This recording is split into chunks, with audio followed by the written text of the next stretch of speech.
¿Cómo hacemos para salir de todo esto? O al menos para no seguir hundiéndonos. Hablaremos de crisis, hablaremos de encuestas, de educación, de fanáticos, de ismos y de 20 años que ya han pasado desde que ganó por primera vez el movimiento al socialismo. Empezamos el laberinto. La Voz Universal TV presenta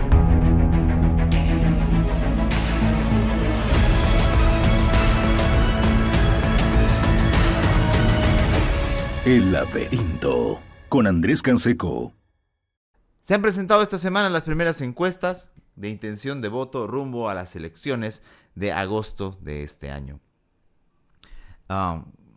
Esta vez ha sido la Red Unitel con CS Mori quienes han presentado esta encuesta que muestra unas situaciones muy diferentes a las que hemos vivido en anteriores elecciones. Lo primero es que hay que manejar con cuidado esto. Yo no soy de quienes empiezan a decir que todas las encuestas son falsas o que se hacen a pedido. Generalmente quienes dicen eso son los que van al final o los que quieren tergiversar la verdad. Ya nos pasó el 2020, hay que recordarlo. Pero tampoco quiere decir que estas no tengan margen de error y sobre todo que sean los resultados finales. De aquí hasta agosto falta mucho. Y además todavía queda pendiente este asunto de los indecisos, gente que todavía no está segura o que puede haber manifestado su preferencia por algún candidato o incluso cambiarla a medida que se acerquen las fechas. Porque si algo sabemos, sobre todo en los que hoy están en la oposición, en los que quieren una versión al menos un poco diferente a la del MAS, a las diferentes versiones del MAS, es que votamos de alguna manera pensando en eso. No en que nuestro conjunto de valores, principios o ideales se consoliden en esta elección, sino que podamos ir eliminando esta peste del autoritarismo, esta desgracia que le toca vivir a la ciudadanía boliviana, y luego ya se puede ver qué pasa. Entonces las intenciones de voto pueden cambiar. Lo cierto es que independientemente de cuáles sean los resultados, si son aproximados o no a lo que digan las encuestas, está claro que va a haber una gran división, salvo que algo extraño ocurra, una fragmentación en el Parlamento, va a ser muy evidente, y va a ser necesario retomar aquello que el movimiento al socialismo se ha ocupado de vilipendiar durante tantos años.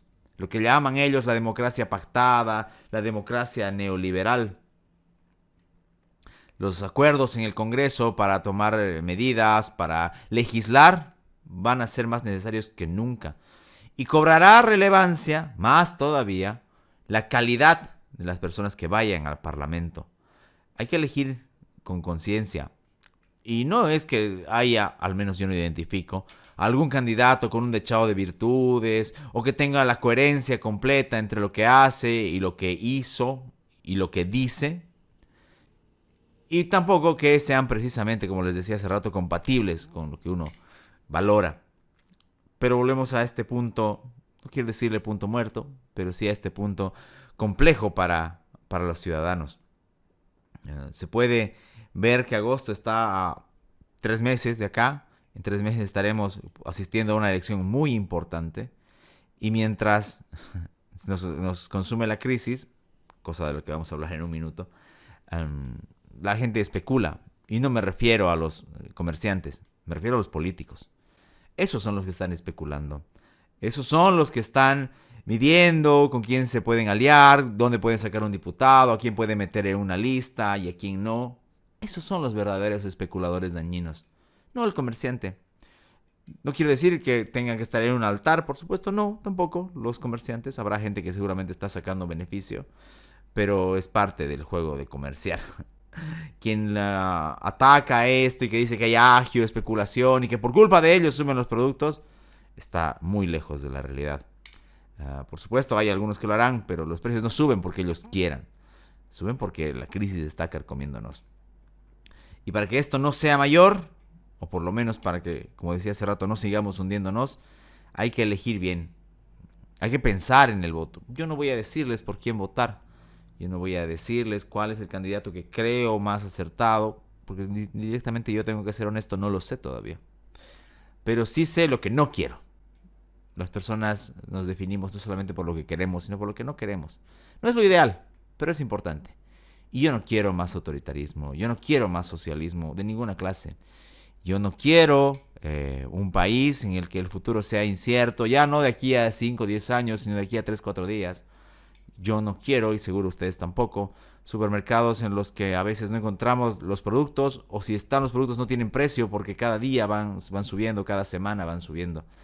Yo no quiero un país en el que la gente ya esté yéndose, porque el éxodo ya ha empezado. Todos conocemos a alguien, cercano o no tan cercano, que ya ha abandonado el país, porque ya ve que la situación está perdida.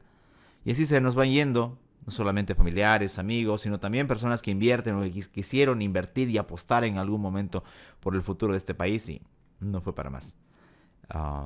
Lamentablemente el colapso se acerca y me sigue pareciendo absurdo, insisto, que a pesar de todo tengan estas dichosas encuestas todavía una intención de voto los representantes del movimiento del socialismo o sus ex aliados. Llámese Eva Copa por poco que tenga, llámese Eduardo del Castillo por lo poco que parece tener, peor aún Andrónico Rodríguez. Que no nos vendan esta idea de lo nuevo, porque no son lo nuevo. Son la misma mentira, son la misma insensibilidad con la gente, es el mismo atropello, es la misma falta al Estado de Derecho que hemos venido viviendo durante tantos años, solamente con otro color, con otra sigla, con otra estrategia, pero en el fondo son lo mismo. Son los que nos han traído hasta acá, y créanme que no son los que nos van a sacar. No sé si los otros lo harán, pero si podemos estar seguros de algo, es que por más de que se haya dividido o que se estén pintando de otros colores, el movimiento del socialismo es la peor lacra de este país. Y quienes han jugado para ellos merecen también un repudio en las elecciones. Las encuestas están ahí, ustedes podrán creer o no en ellas, pero sí, por favor, no caigan en ese juego de los especuladores o de los manipuladores, mejor dicho, que dicen que son falsas y que una encuesta digital vale más, o que, como hicieron en el 2020, la verdadera encuesta será ese día, o dijeron que las caravanas mostraban a la gente, como hicieron los camachistas en 2020. No, no hagan eso. Seguramente puede haber algún error, pero tampoco es que estén completamente equivocadas, pienso yo. Es hora de ir pensando por quién vamos a votar, es hora de ir pensando lo que vendrá después de la elección, porque también va a ser complicado. Mucho más si tenemos, como está pasando ahora en Bolivia, personas que no solamente quieren dinamitar pasarelas o carreteras, sino quieren dinamitar la democracia y la convivencia por caprichos de poder. De esos que ya lo hicieron hace algunos años y lo quieren volver a hacer. ¿Cuánto más se puede soportar? Usted puede soportar 5 o 6 horas en una cola por gasolina, puede soportar no poder sacar sus dólares para viajar, o por último porque son suyos y tiene el maldito derecho de sacarlos. Puede soportar las colas por comida, que no haya combustible, puede soportar el abuso de la gente, puede soportar que las instituciones del orden no cumplan su trabajo. ¿Qué más? ¿Qué otro ingrediente quieren ponerle a esta crisis que hoy vivimos? ¿Cuánto de lo que tanta gente le ha costado construir, crear, emprender, hoy se pierde por la irresponsabilidad? Hoy se pierde por la irresponsabilidad de quienes decían que tenían que enseñar a los neoliberales cómo se manejaba la economía y cómo se gobernaba, de los que decían que ahora sí iban a solucionar los problemas del transitorio, ahora sí iban a manejar el país como debía ser. ¿Dónde está todo eso? Los que nos decían hace algunos años que íbamos a ser como Suiza, los que nos decían que se estaba asegurando el futuro de los bolivianos con los recursos del gas y otros, ¿dónde están?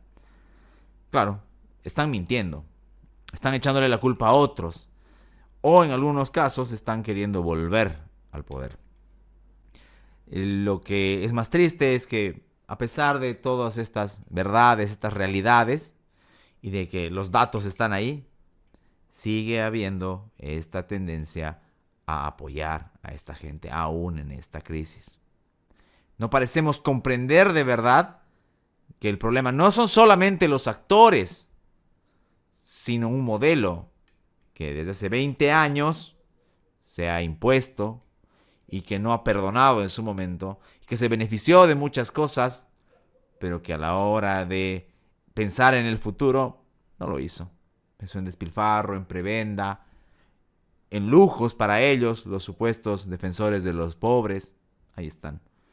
Y no podemos nosotros los ciudadanos soportar esto. Da bronca. Veo a la gente en las filas, veo como inclusive gente que no se metía en política hace esta especie de catarsis, porque es lo único que puede hacer, por lo menos por ahora, sufriendo, viendo cómo se le van las horas, los días, y se le va la vida ya aguantando estas cosas. Es triste, insisto, es triste porque no somos máquinas, no deberíamos ser cifras a los ojos de un político. Somos personas que merecemos el respeto ciudadano, pero no se lo hace. Y ahí están, insisto, a ellos no les importa la crisis. ¿Por qué? Porque ustedes quieren que un presidente, o inclusive a los candidatos de la oposición les va a faltar el dinero el día de mañana. Ellos ya están con el futuro asegurado, muchos de ellos. Algunos millonarios, otros multimillonarios. Los que están en el gobierno ahora peor porque ya han saqueado el país. A ellos no les importa. Han asegurado el futuro de ellos y de sus familias por un par de generaciones y ahí están. Nosotros, en cambio, sí la tenemos que bancar. Es esta crisis la que hoy nos lleva a pensar profundamente, ya no solamente en el futuro, sino en el día a día, en qué gastar cada boliviano, en qué gastar cada 5 o 10 bolivianos, porque no sabemos lo que va a ocurrir. Atrás quedaron esas expectativas de ahorrar para el futuro, de pensar en el porvenir, no, porque no se puede. ¿Qué va a ahorrar la gente si apenas está pudiendo vivir? ¿Qué va a ahorrar la gente si no sabe cuánto más se va a depreciar su dinero? ¿Qué va a ahorrar en un banco si el sistema financiero es endeble? ¿Qué va a ahorrar si sus ahorros obligatorios en el seguro social, la gestora se los está dilapidando, dándole la plata al Estado, al gobierno? ¿Qué vamos a hacer? Es la gran pregunta. Las salidas están. Ya se vivió esto, algo similar en Bolivia, e incluso algunos países vecinos también. Pero aún tomándose esas medidas de forma valiente, aún asumiendo el costo político, no es que en 3, 4 meses, ni en 100 días, las cosas se van a solucionar. Eso es demagogia, eso es mentira. Va a requerir esfuerzo, va a requerir sacrificio, va a requerir penas y tristezas de mucha gente. Pero hay que hacerlo y ya. Caso contrario, estaremos todavía más en el fondo y esta crisis no solamente será penosa, sino será fatal para muchas personas. Porque aquí viene lo más gracioso de todo, triste y gracioso, que quienes más sufren en estas crisis provocadas por estos socialistas son justamente las clases populares. Ellos son los que más sufren. Todos las sufrimos, pero ellos son los que más sufren. Ellos son los que más viven en carne propia, como antes tenían que pasar el día con un café, con un pan, con huevo, con queso, con arroz. Y resulta que ya ni para eso alcanza. Eso es a lo que nos han traído. Pero ahí están, dividiéndose y calculando en la papeleta listas, bonos, todavía ministerios y demás. Porque a ellos no les importa el futuro. No les importa el mañana. Les importa solamente sus bolsillos. Me llama la atención porque durante tantos años, estos que estamos viviendo con el asunto del movimiento al socialismo, algo de lo que siempre hemos insistido ha sido en la necesidad de que se eduque, pero no solamente en contenidos, sino también en principios, y que se eduque también como una forma de antídoto contra el fanatismo. Es decir, que las generaciones que vienen puedan contar con un pensamiento crítico, con un espíritu crítico, que les impida caer tan fácilmente en las garras de los fanáticos y que puedan defenderse de ellos. Pero como alguna vez dijimos acá y en otros lugares, resulta que hay mucha gente que es impostora porque no les gusta luchar contra el fanatismo, sino que no les gusta que sea otro fanatismo el que se imponga. Y aquí vamos a decirlo claro. Hay gente a la que le gustaría ser el autoritario del día de mañana. Hay gente a la que le llama la atención no salir de la esclavitud, sino cambiar simplemente de patrón por uno que sea más amigo suyo. En la proyección no solamente local, sino global, en el mundo entero podemos verlo. Gente que decía defender las banderas de la libertad cuando se trataba de luchar contra el comunismo o el socialismo, pero cuando se trata de regímenes autoritarios de derecha, ultranacionalistas y demás, ahí están entregando su conciencia. Es más, están pidiendo hasta dictadura, o están diciendo que deberían volver las dictaduras para librarnos de esta situación. No, no funciona así. Y no solamente porque nosotros seamos amantes de la libertad y defendamos la tolerancia, sino porque nos olvidamos de esta hipocresía de esta gente. Es como cuando te dicen también, no, estas ideologías no deben ser enseñadas, no existen las ideologías, pero ellos tienen sus propios ismos de fe, fanáticos, de género, también fanáticos algunos.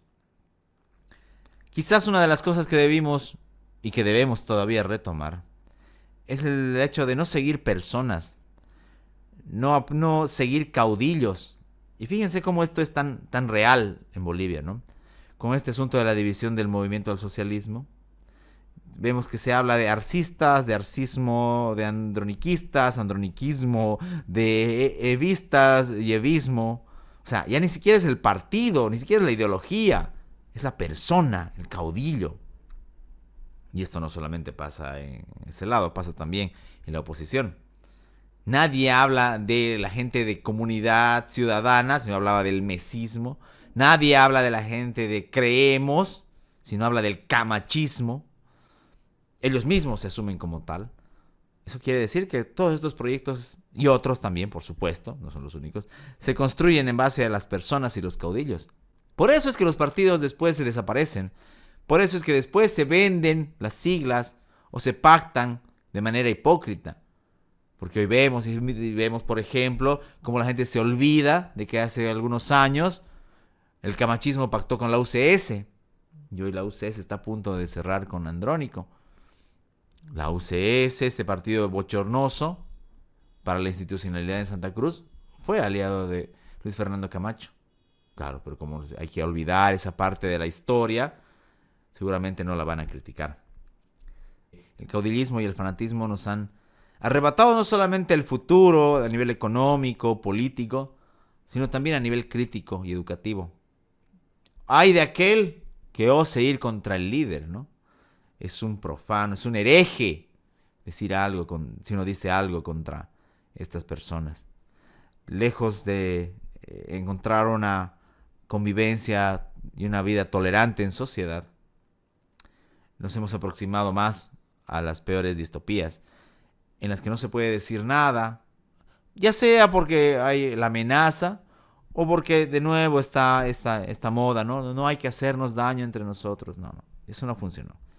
El luchar por los ideales de la libertad implica también revisarnos a nosotros mismos, implica también criticar a los de todos los bandos, e implica saber que no hay fanatismo bueno, que no hay extremismo que sea válido, que hay cosas por las que vale la pena luchar.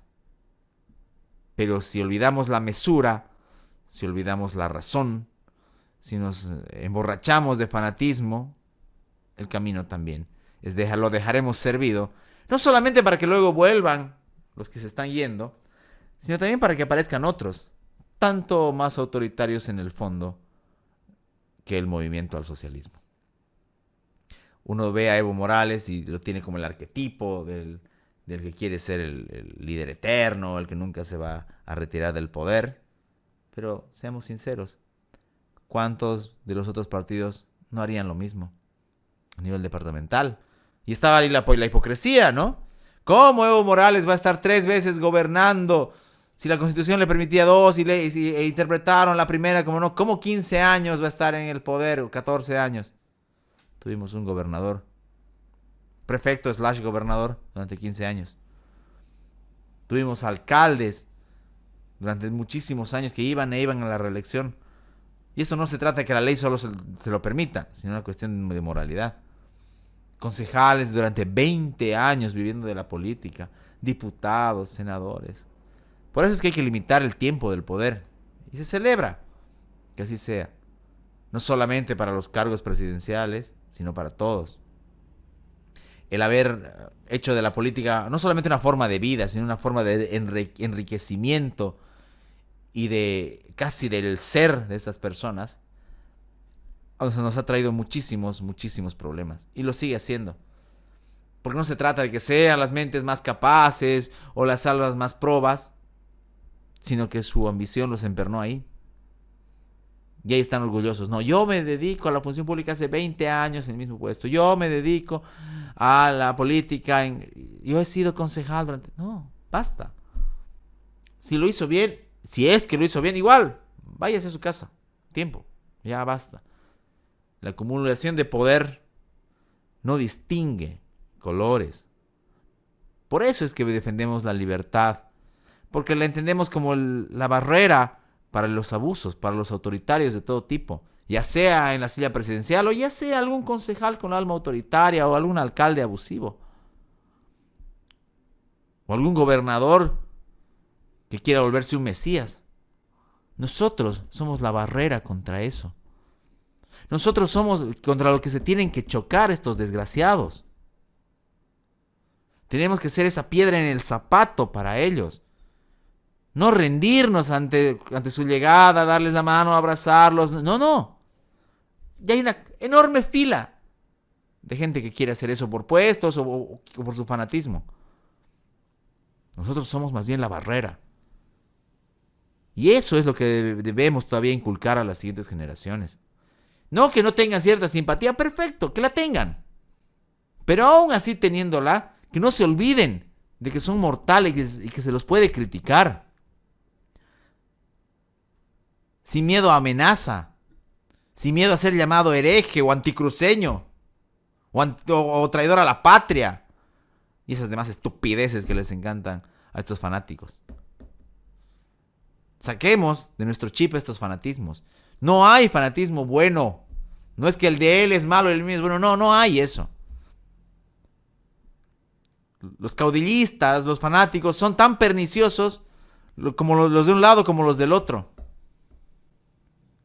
Porque en algún momento, ojalá que pronto, nos habremos sacado al movimiento al socialismo y sus variantes del poder.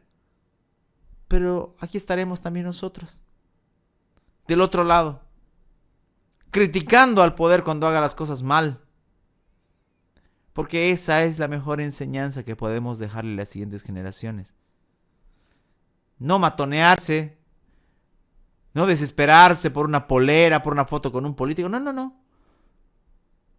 Sino más bien enseñarles valores ciudadanos. La importancia de la democracia, el valor de la libertad. Ni no es una utopía. Es algo que se puede construir. Pero si las generaciones más bien ven que la desesperación está en entrar en un puesto público, está en una foto con el político, está en el negociado, está en el contrato, muchas veces de manera oscura, no hay alma ni sociedad que lo aguante. Porque después vendrá otro Evo Morales o alguien parecido, vendrá otro autoritario, vendrá otro Arce o cualquiera, con una sigla distinta, parecida o la misma quizás, y otra vez estaremos en lo mismo. Porque no es solamente la crisis económica, de la que ya hemos hablado bastante, es también la crisis moral, la crisis ciudadana. De no haber sabido, y a veces ni siquiera haber intentado, ponerle freno al abuso de poder. La educación hoy, más que nunca, aparte de enseñar contenidos, aparte de ajustarse a la tecnología, también tiene que volverse un escudo contra los autoritarios, contra los abusivos, contra los fanáticos, contra los caudillistas. Aunque estos se embanderen con la patria, por eso a mí me molestan estas cuestiones tan ritualistas, ¿no? Porque dicen, no, hay que respetar a la patria, a las autoridades y demás. Y de ahí es un paso al caudillo. Un pasito chiquitito. No. Si alguien quiere apreciar estas cosas, perfecto, que lo haga. Grande, joven, niño, que lo haga. Pero no se impone, no se sanciona al que no está de acuerdo con un credo. No, basta. La construcción de una mejor sociedad viene de manos de la libertad, aunque los resultados de esa libertad a veces no nos gusten. Porque caso contrario, como ya hemos dicho varias veces, simplemente se tratará de cambiar a unos autoritarios por otros. En la familia, en la educación, en las calles, ahí se cultiva la tolerancia. Y se cultiva también el amor por la libertad. El día que recordemos eso y lo pongamos en práctica, tal vez habremos dado no un pequeño, sino un gran paso para de verdad estar con un antídoto frente a estos autoritarios que buscan el poder. ¿Cómo éramos nosotros hace 20 años? Quizás alguien que nos está viendo ni siquiera había nacido o era muy niño. ¿Cuántas cosas han ocurrido desde que en esa elección del 2005 ganó por primera vez el movimiento al socialismo y venció Evo Morales? ¿Cuánto de lo que creíamos que iba a pasar se cumplió? Pero más triste, ¿cuánto de lo que no pensábamos que a lo que íbamos a llegar sí ha pasado? 20 años en los que se vendió una ilusión y que se nos vendieron tantas cosas que no llegaron a ser. Ustedes vean la salud, la educación como está, pública, vean la cantidad de gastos absurdos, pero ahí están con sus símbolos, ahí están diciendo que fueron los mejores gobernantes de este país 20 años después. Me da gracia pensar como alguien que ha tenido el poder hace 20 años, por primera vez, 2 décadas después, quiere volver a eso. No es que no haya pasado antes en Bolivia, ya ocurrió con el MNR, con Víctor Paz Estenssoro, sí, ya ocurrió. Inclusive con el caso de Banzer, que después de ser dictador fue presidente. Sí, hay ciertas figuras que se repiten. La política, a diferencia de otras artes o de otros oficios, no contempla una edad de jubilación tan temprana. Mientras tengan ganas de poder, los políticos van a seguir activos, inclusive en la senilidad algunos. Pero, ¿cuánto de nosotros, volviendo al punto, ha cambiado en 20 años? Yo les pido ahora, hagan ese ejercicio. Recuerden cómo estaban hace 20 años. ¿Cuáles eran sus sueños? ¿Cuáles eran sus temores? ¿En qué estaban basadas sus esperanzas? Y está bien, la vida no siempre sale como queremos. A veces no sale bien, a veces sale mejor, a veces sale diferente. Pero cuánto de lo que no nos ha salido se lo debemos justamente a este régimen. Y por qué no, también a la oposición. Por su mezquindad. Cuántas de estas cosas han sucedido por la responsabilidad de quienes decían amar la patria, los famosos padres de la patria, los que tenían que refundar Bolivia con la constituyente. ¿No? ¿20 años de qué? ¿Para qué? Ni siquiera en las peores épocas había que hacer tanta cola por gasolina, tanta incertidumbre, ni siquiera en esos días de 2003, 2004, previo a la elección, se veía estas cosas. Y ahí están. 20 años se están cumpliendo de aquello y no es baladí, no es algo menor que nos pongamos a pensar. Es cierto, podremos habernos todos equivocado en nuestras cosas, pero es innegable que hay gente que nos ha robado nuestros sueños y nos ha robado nuestro futuro. Y antes de que tengan todavía la posibilidad de seguir haciéndolo y seguir robándose el futuro de las siguientes generaciones, es hora de apuntarlos. Es hora de señalarlos y es hora de, como decía hace rato, romper esta mentalidad. Y las siguientes generaciones no están libres a partir de esto. Veo cómo jóvenes de colegio, de universidad se desesperan por saludar a un concejal. Viejo, es alguien que tiene que cumplir su trabajo. Recibe un sueldo altísimo por hacer su trabajo. No es la gran figura. Peor un diputado, peor. No, peor. En 20 años no aprendimos nada. Y si lo aprendimos, porque hay que reconocer que hay gente que sí se destacó por su inclaudicable lucha, no fue suficiente. Lo bueno es que todavía tenemos tiempo para aquello. Tenemos tiempo para reencauzar y de saber que luego de estos 20 años, yo creo que ya ha sido suficiente. Suficiente no solamente del MAS, sino también suficiente de haber reverenciado a gobernantes, candidatos y al Estado como tal. Tanto que dicen, ¿no?, los miembros de la izquierda o los populistas que tenían que interpelar al Estado republicano y demás. Es hora de interpelar al Estado plurinacional. Es hora de interpelar a este sistema y a esta mentalidad. Es hora también de interpelar a esa devoción que tienen algunos por el poder o por sus caudillos.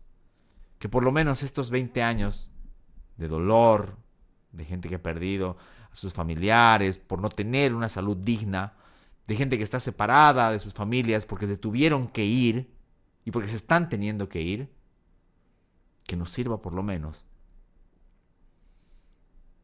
para no repetir los mismos errores. Y eso también va para la oposición. Insisto, su mezquindad también es la causa de que estemos hoy así.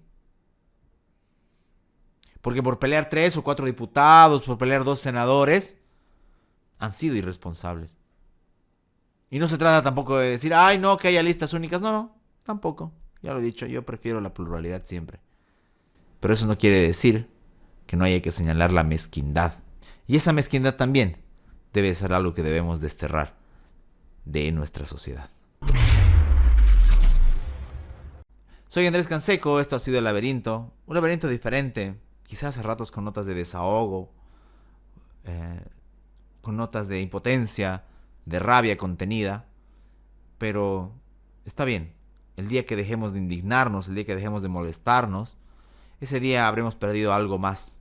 Ese día estos desgraciados nos habrán robado algo más de lo tanto que nos han saqueado. Nos volveremos a encontrar la siguiente semana.